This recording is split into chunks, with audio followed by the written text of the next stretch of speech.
नमस्कार। आज हम वित्त और समाज के बीच के एक बहुत ही दिलचस्प कनेक्शन को समझने वाले हैं। ये पड़ताल इस बात पर रोशनी डालती है कि आखिर खरबों डॉलर का निवेश कहाँ जाता है और इसका हमारे आस पड़ोस के माहौल से क्या लेना देना हो सकता है। चलिए शुरू करते हैं। जरा ये नंबर देखिए, 78%। साल 2017 तक अमेरिका के स्टॉक मार्केट का इतना बड़ा हिस्सा इंस्टीट्यूशनल इन्वेस्टर्स के हाथ में था। ये कौन है? ये वही म्यूचुअल फंड्स, पेंशन फंड्स और इंश्योरेंस कंपनियां हैं जो हम सबका पैसा मैनेज करती हैं, और हम यहाँ खरबों डॉलर की बात कर रहे हैं। और यहीं पर आज का सबसे बड़ा सवाल खड़ा होता है। इतने बड़े, इतने सोफिस्टिकेटेड निवेशक आखिर ये फैसला कैसे लेते हैं कि कौन सी कंपनियां भरोसे के लायक हैं? वे अपने क्लाइंट्स का पैसा किन कंपनियों को सौंपते हैं? ठीक है, तो इसका सबसे पहला और सीधा जवाब तो यही है कि भाई वे नियमों को देखते हैं। ये निवेशक एक तरह से ट्रस्टी होते हैं, जिन्हें कानूनन बहुत समझदारी से काम करना होता है। तो जाहिर है वे ऐसी कंपनियों को ढूंढते हैं जिनका गवर्नेंस, मतलब कामकाज चलाने का तरीका, बहुत अच्छा हो। तो निवेशक सबसे पहले क्या देखते हैं? वो देखते हैं कंपनी के लिखित नियम कानून। क्या कंपनी सारी जानकारी साफ साफ बताती है? क्या शेयरहोल्डर्स को वोटिंग का अधिकार ठीक से मिला हुआ है? कानूनी सुरक्षा कितनी मजबूत है? ये सब सुरक्षा की पहली दीवार की तरह है। अब इन सारे नियमों की जरूरत ही क्यों पड़ती है? क्योंकि एक बुनियादी टकराव होता है, जिसे एजेंसी प्रॉब्लम कहते हैं। देखिए, कंपनी के मालिक यानी शेयर होल्डर्स, वो तो चाहते हैं कि कंपनी की वैल्यू बढ़े, उन्हें अच्छा रिटर्न मिले। लेकिन जो मैनेजर कंपनी चला रहे हैं, हो सकता है वो अपनी सैलरी या जॉब सिक्योरिटी के बारे में ज्यादा सोच रहे हों। बस इसी टकराव को कम करने के लिए ये औपचारिक नियम बनाए जाते हैं। लेकिन कहानी में एक मोड़ है। हमेशा सिर्फ कागजी नियम और कॉन्ट्रैक्ट्स काफी नहीं होते। इनकी भी अपनी कुछ सीमाएं हैं। तो ये नियम क्यों फेल हो जाते हैं? देखिए, पहली बात तो ये कि कोई भी ऐसा कॉन्ट्रैक्ट नहीं बना सकता जिसमें भविष्य में आने वाली हर छोटी बड़ी मुश्किल का हल लिखा हो। ये नामुमकिन है।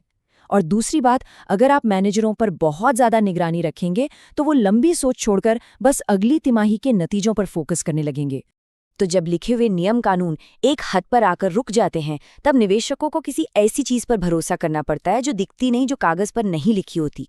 उन्हें एक तरह की विश्वास की छलांग लगानी पड़ती है।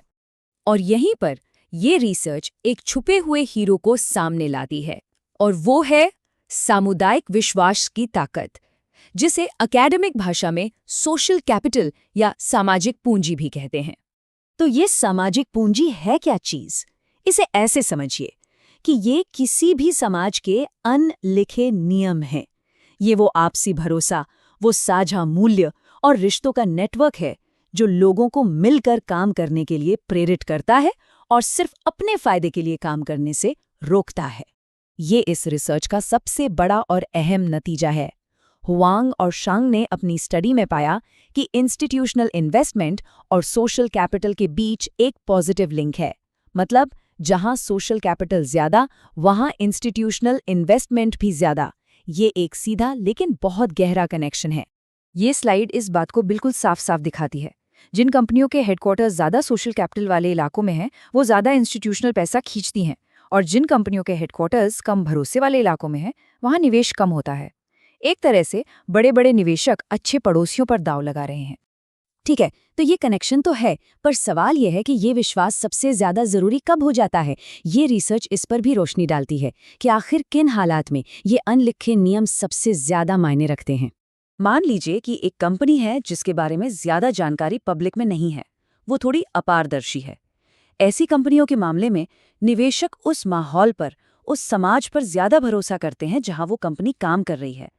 अगर कंपनी छोटी है या उसके अकाउंट समझना थोड़ा मुश्किल है, तो निवेशक ये देखते हैं कि क्या उस कंपनी के मैनेजमेंट पर भरोसा किया जा सकता है, और ये भरोसा अक्सर उस समुदाय से आता है। और ऐसा ही तब भी होता है जब कोई कंपनी मुश्किल दौर से गुजर रही हो, जब उसका परफॉर्मेंस खराब चल रहा हो। ऐसे में विश्वास निवेशकों को ये भरोसा दिलाता है कि ये दिक्कतें मैनेजमेंट की गड़बड़ी की वजह से नहीं हैं। उन्हें लगता है कि कंपनी एक अच्छे नैतिक माहौल का हिस्सा है, तो मैनेजमेंट मुश्किल वक्त में भी सही काम करेगा। अब ये वाला हिस्सा बहुत ही दिलचस्प है। देखिए, सोशल कैपिटल का असर हर तरह के निवेशक पर एक जैसा नहीं होता। जो डेडिकेटेड निवेशक होते हैं, मतलब जो किसी कंपनी में बहुत गहराई से रिसर्च करके और एक्टिव होकर पैसा लगाते हैं, उनके लिए ये चीज़ उतनी ज़रूरी नहीं है। लेकिन वो निवेशक जो निष्क्रिय हैं या शॉर्ट टर्म के लिए आते जाते रहते हैं, उनके लिए एक भरोसेमंद माहौल में बनी कंपनी एक बहुत बड़ा प्लस पॉइंट है। तो इस पूरी पड़ताल से हमें बड़ी तस्वीर क्या मिलती है? इसका असली निचोड़ क्या है? सबसे बड़ी और अहम बात यह है कि किसी समुदाय का स्वास्थ्य सिर्फ एक सामाजिक मुद्दा नहीं है, ये एक आर्थिक मुद्दा भी है। विश्वास, सहयोग, नैतिकता, ये सिर्फ सुनने में अच्छी लगने वाली बातें नहीं हैं। इनका एक ठोस, नापा जा सकने वाला आर्थिक मूल्य है, जो खरबों डॉलर के निवेश को अपनी तरफ खींच सकता है। और आखिर में एक सवाल, अगर हमारे समाज का आपसी विश्वास ये तय कर सकता है कि बड़ी-बड़ी कंपनियों को कितना पैसा मिलेगा, तो जरा सोचिए हमारा एक दूसरे के साथ बर्ताव और कौन-कौन सी छिपी हुई आर्थिक ताकतों को प्रभावित करता होगा। ये वाकई सोचने वाली बात है।